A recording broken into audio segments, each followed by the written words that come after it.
I want to talk about your website. More specifically, the minimum viable version of your website. So raise your hand or give a comment if you've been in a Facebook group and you've seen a question like this. Does anyone know a good, free, or cheap website theme? Yeah, this comes up a lot, especially among emerging entrepreneurs. The thing is, when you start with a theme or a template, what you're doing is cramming your content and your images into someone else's vision. This is not going to help you stand out. It's going to come across as generic and like you are just one of the many in a sea of sameness. Really, to stand out, we want to reverse that process, starting with you, your brand values, who it is that you want to serve, doing client research, using that then to craft copy, and then using your copy as your skeleton to design and build your website.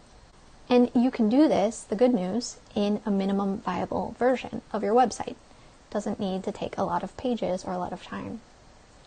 So even if you're DIYing your website, or even if you already are an established business owner, it's good to understand this process, not only to do it yourself, but to be able to outsource it effectively. So what is the minimum viable process? Well, I've written a pretty in-depth guide on my website, which you can get at craftingcreative.com/blog, and I've provided a link in the description.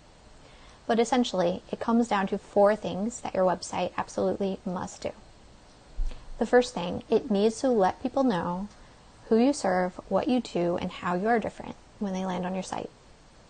Number 2, it needs to humanize your brand, provide some sort of credibility.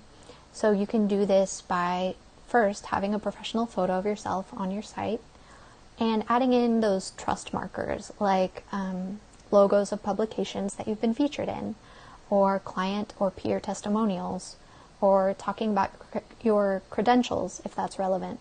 And so the third thing your website needs to do then is to offer something of value, solving a specific pain point or offering a specific solution to get people on your email list.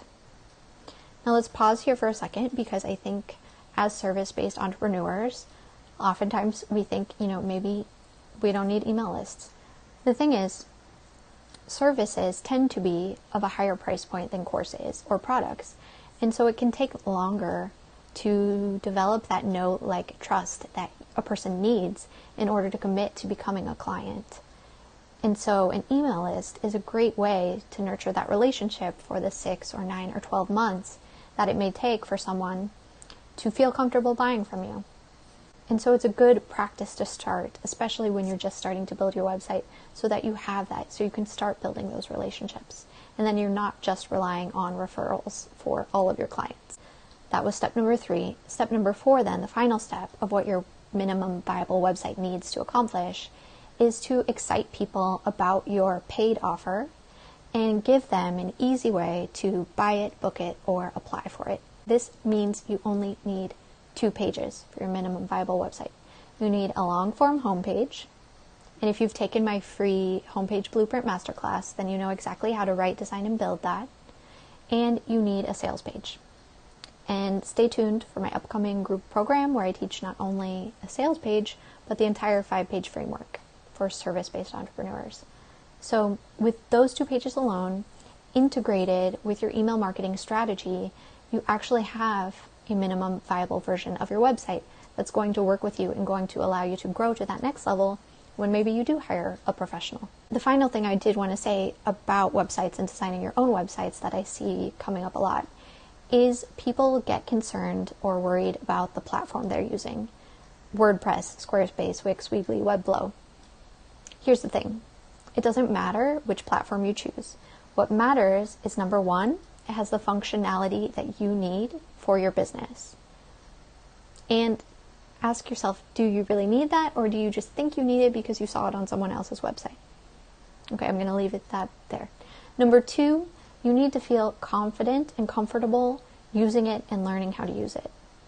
And then number 3, it needs to look professional across mobile devices, all browsers, etc. So if it meets those 3 criteria, great, use that platform. So please don't get hung up on that step of it. And to get my entire minimum viable website strategy, you can download my version of an epic guide at my blog.